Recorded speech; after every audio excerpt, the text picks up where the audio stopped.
દર્શક મિત્રો, હવે થોડા સમયમાં જ પીએમ મોદીનું હેલિકોપ્ટર જે છે તે ડેડિયાપાડામાં લેન્ડિંગ કરશે। મિત્રો આજે 15 નવેમ્બર છે અને 15 નવેમ્બરના દિવસે મિત્રો બિરસા મુંડા જન્મ જયંતિ નિમિત્તે મિત્રો નરેન્દ્ર મોદી સાહેબ જે છે તે ડેડિયાપાડા આવી રહ્યા છે।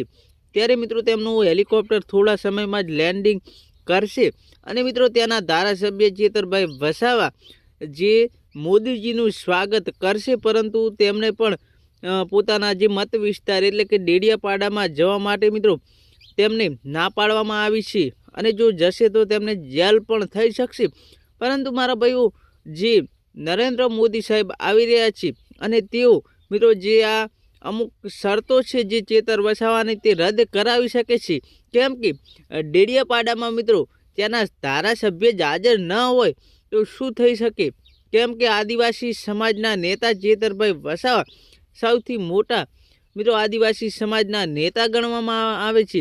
ત્યારે મારા ભાઈઓ, તેઓ જ્યારે દેશના વડાપ્રધાન પોતાના જે શહેરમાં આવી રહ્યા હોય અને તેઓ પોતાના મત વિસ્તારમાં એટલે કે ડેડિયાપાડામાં હાજર ન હોય તો મિત્રો લોકોમાં રોષ જોવા મળી શકે છે। પરંતુ નરેન્દ્ર મોદી સાહેબ જે તેમની શરતો છે તે એક દિવસ માટે રદ કરાવી ચેતર વસાવાને ડેડિયાપાડામાં બોલાવશે અને હવે ટૂંક સમયમાં ચેતર વસાવા અને નરેન્દ્ર મોદી સાહેબનું મિલન થશે, બંને એકબીજાને ભેટશે। ત્યારે મારા ભાઈઓ, હવે શું લાગી રહ્યું છે તમને? નરેન્દ્ર મોદી સાહેબના કહેવાથી શું ચેતર વસાવા ભાજપમાં જોડાશે એવી અફવાઓ પણ ફેલાઈ રહી છે। તો મિત્રો તમને શું લાગે કોમેન્ટ કરી દેજો। વિડીયો ગમે તો વિડીયોને એક લાઇક કરી દેજો। ચેનલ પર નવા હોય તો ચેનલ સબસ્ક્રાઈબ કરવાનું ભૂલતા નહીં।